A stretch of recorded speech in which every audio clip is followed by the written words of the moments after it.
voy hasta Nueva York con Jesús García, editor de La Opinión de Los Ángeles y el diario Nueva York, colaborador de Proyecto Puente. Lo que dijo ayer el presidente. Si tenemos el audio, que por favor también, que pide revelar presuntos vínculos con funcionarios de México y Estados Unidos, y dice que fue una entrega, lo de Mayo Zambada.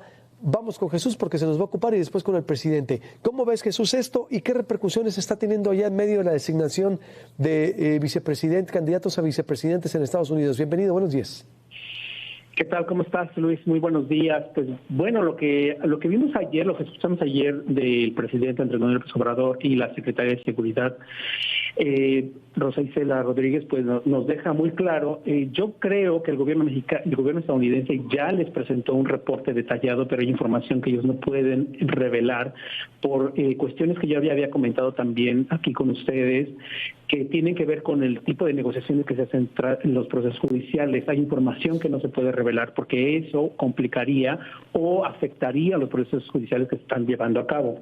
También ya había adelantado que Mayo Zambada tenía posibilidad de ser trasladado a los Estados Unidos. El New York Times sacó ayer una nota en la noche muy interesante con 4 fuentes fiscales. Luego yo tuve un contacto con una fuente de la Fiscalía y hay un proceso, por supuesto, para que él pueda ser trasladado. Lo que no existe es una fecha exacta de cuándo pueda ser enviado a Nueva York. Hay 4 motivos que también ya había adelantado. El principal es que hubo una actualización de la acusación que le enfrenta el Mayo Zambada en Nueva York, que son 21 acusaciones. Es la principal acusación que tiene en las 4 cortes en las que enfrenta procesos en Estados Unidos. Y no solo eso, la acusación que yo le llamo la acusación madre, es decir, la que está en contra del grupo criminal Cártel de Sinaloa, principalmente, está afincada principalmente en Nueva York, donde fue el juicio de Chapo Guzmán. También existe un asunto de seguridad, porque dependiendo de los tribunales también se cuida y el perfil de los personajes que se va a enfrentar, que pueden enfrentar un juicio en un tribunal, tiene que ver con el tema de seguridad, y está probado, que la Corte del Distrito Oeste de Nueva York implementa procesos operativos, protocolos de seguridad bastante intensos. Lo vivimos con el Chapo Guzmán, que fue el más grande que yo haya visto en temas de seguridad, y también con Genaro García Luna hubo un alto proceso sobre seguridad. Entonces, el Mayo Zambada podría enfrentar, este mismo proceso de seguridad para llevarse el juicio. Entonces, esos son los elementos en cuanto al Mayo. Me parece que la información saldrá poco a poco, pero también hay que destacar algo. En el caso de Joaquín Guzmán López, él enfrenta un proceso en Chicago.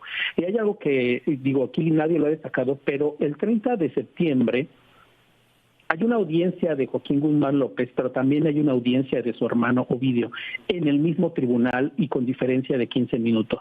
Entonces, ahí vamos a saber qué pasa exactamente con los casos de cada uno, y principalmente de Ovidio, quien ya no está bajo la custodia de la Oficina de Prisiones de los Estados Unidos, pero sí está, detenido, pero no bajo custodia, no está en prisión, no estaría en prisión directamente. No sabemos exactamente dónde está porque ya no está en el sistema, y si está en alguna prisión federal debería estar en ese sistema.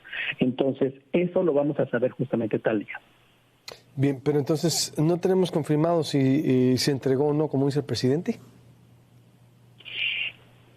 Por cómo se dan los procesos, yo creo que si se entregó, no tenemos confirmado porque, como digo, las autoridades estadounidenses no pueden adelantar ese proceso porque afectarían el proceso judicial interior. Entonces, no lo han dicho pues tácitamente ellos, no han dicho. Tácitamente, pero por lo que dijo ayer el presidente López Obrador y después detuvieron, es muy interesante esa parte porque dicen una cosa y se detienen, y después el propio presidente López Obrador dice, es que esto es muy delicado y no podemos decirlo. O sea, eso nos deja ver muy claramente que hay un reporte muy completo por parte de autoridades estadounidenses que ellos no pueden revelar por completo. Entonces, eso hay que ponerle mucha atención de cómo se irá soltando esos datos, digamos a cuentagotas. Es más fácil que el gobierno mexicano dé a conocer esa información que los estadounidenses, a menos que nosotros, como estamos siguiendo el proceso en los tribunales. Y eso sería en el caso de estos dos. No sé si ya viste, hoy hay un caso muy importante, también el caso de Genaro García Luna, que está relacionado justo con el narcotráfico. El juez Brian Cogan hoy en la mañana publicó ya su decisión y le negó completamente un nuevo juicio Entonces, la sentencia de García Luna queda confirmada para el 9 de octubre. No tenía, a ver, platícanos más de eso, es decir, para el 9 de octubre se va a dictar la sentencia sobre García Luna. Así es, la defensa de Genaro García Luna, el abogado César de Castro, había presentado una moción muy completa con una investigación que ellos realizaron, con investigación que incluyó agentes de la DEA, ex policías en México, etcétera, incluso exfuncionarios, la exsecretaria particular de García Luna, con documentos, señalando que García Luna, prácticamente había sido víctima de un complot y que también los fiscales no habían presentado evidencia suficiente en su contra ni habían compartido suficiente información, lo que había violado un proceso judicial en los Estados Unidos. Entregó esta información y después hubo una respuesta por parte de los fiscales señalando que más bien García Luna había pretendido generar un complot para beneficiarse, ofreciendo incluso hasta $2 millones a uno de los informantes para que mintiera en un proceso en su contra. Entonces hubo un estira y afloja entre las partes. Finalmente la defensa vuelve a responder porque tiene esa posibilidad y da un tiempo al juez. Eso llevó varios meses. Hay que recordar que la sentencia de García Luna estaba programada para marzo y luego se postergó para junio y luego se postergó para octubre. Entonces, a petición de la defensa. Durante ese proceso, esa investigación, el juez tenía la posibilidad de hacer una nueva audiencia, lo cual ya no habrá, porque ya fue una decisión en firme, y rechazó los argumentos de la defensa sobre el supuesto complot, que era insuficiente para que se pudiera realizar un nuevo juicio. Esto era muy claro, también yo ya lo había adelantado, porque es muy difícil que un juez vaya en contra de la decisión de un jurado, porque son procesos muy complicados para los tribunales estadounidenses, y eso es muy difícil que pueda ocurrir. Ahora, eso no termina para García Luna, él todavía tiene posibilidad, una vez de que sea sentenciado, presentarse ante la Corte de Apelaciones para el Segundo Circuito, que corresponde a la Corte de Nueva York, justamente para hacer la apelación de su sentencia y del proceso del juicio como tal.